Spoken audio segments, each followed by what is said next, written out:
In 1938, a company had a problem. They owned mountains of diamonds, and almost nobody wanted to buy them. 12 years later, every man in America believed he owed his fiancée one. This is the story of the greatest marketing lie ever told, and the family that built a $100 billion empire on it. 1871. A farm in South Africa called Vooruitzicht. Two brothers, the De Beers, sell their dusty land for a few £1,000s. Underneath it sits the largest diamond deposit ever found on Earth. They never see a penny of what comes next. Within months, 50,000 prospectors swarm the site. They dig by hand the largest man-made hole on the planet, the Big Hole of Kimberley. And here's where the problem starts. Diamonds were valuable because they were rare, and suddenly, they weren't. Enter Cecil Rhodes, a sickly 17-year-old English boy sent to Africa for his health. He doesn't dig for diamonds. He rents water pumps to the men who do. Then, he uses the profits to buy claims, then whole mines. By 1888, he owns them all and names the company after the two farmers who walked away, De Beers Consolidated Mines. Rhodes understood something no one else did. The danger wasn't competition, it was supply. Too many diamonds on the market and the price collapses, so he locked them up. 90% of the world's diamonds now flowed through one company, and that company decided how many you were allowed to buy. But by the 1930s, the empire is cracking. The Great Depression destroys luxury spending. In Europe, diamond rings are going out of fashion. The new chairman, Ernest Oppenheimer, sits on vaults full of stones he cannot sell. Cutting prices is suicide. If customers ever learn diamonds can get cheaper, the illusion dies forever. So in 1938, his son Harry boards a ship to New York with a different kind of solution. Not a mining solution, a psychological one. He walks into the offices of an ad agency called N.W. Ayer with one question: can advertising make America fall in love with diamonds?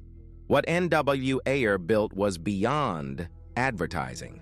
They placed diamonds on the fingers of Hollywood stars. They planted newspaper stories about celebrity proposals, always mentioning the size of the stone. They sent lecturers into high schools to teach girls about engagement rings. And in 1947, a copywriter named Francis Garrity, working late, scribbles 4 words at the bottom of a page. A diamond is forever. Think about what those 4 words do. A diamond is forever, so you never sell it. If nobody resells diamonds, there's no second-hand market. No second-hand market means no real price discovery. Every diamond once sold simply disappears from supply. The customer became the vault. It worked beyond anyone's dreams. In 1939, 10% of American brides got diamond rings.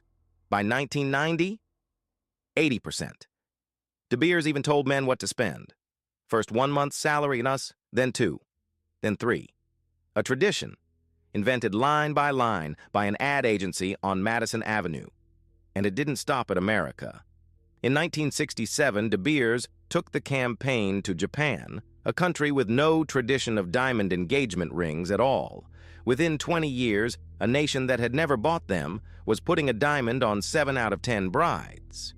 They hadn't just invented a tradition. They were exporting it, country by country, like a franchise. And when anyone threatened the illusion, De Beers crushed them. In the 1950s, the Soviet Union discovers massive diamond fields in Siberia. Does De Beers compete?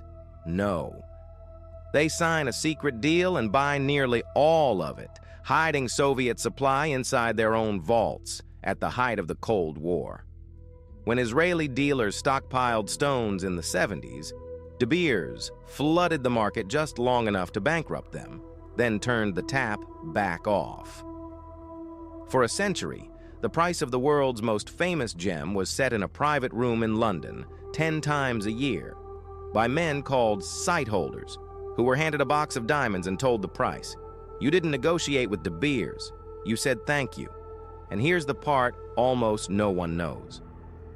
For most of the 20th century, De Beers could not legally do business in the United States, its single largest market. American antitrust law made the monopoly a crime, so the company sold through middlemen and front operations. And for decades, its own executives risked arrest if they set foot on American soil. They were running the most romantic brand on earth, and they ran it like a cartel, because that is exactly what it was. The stones carried a darker secret too. As war engulfed parts of Africa in the 1990s, rebel armies in Sierra Leone and Angola seized diamond fields and traded the stones for weapons. They were called blood diamonds, and they financed atrocities that killed and maimed hundreds of thousands. The same gem sold as a symbol of eternal love was, in too many cases, paid for in human limbs. It took global outrage and a treaty called the Kimberley Process to even begin tracing where a diamond came from. So what ended it? Now government said do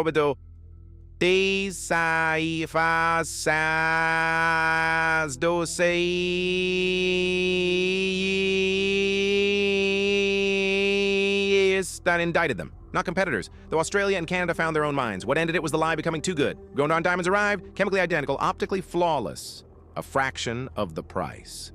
De Beers spent years insisting they weren't real, then quietly launched its own lab-grown brand in 2018. Even now, the machine defends itself. De Beers spent a fortune insisting lab-grown stones weren't real diamonds, building entire campaigns around a single word, natural.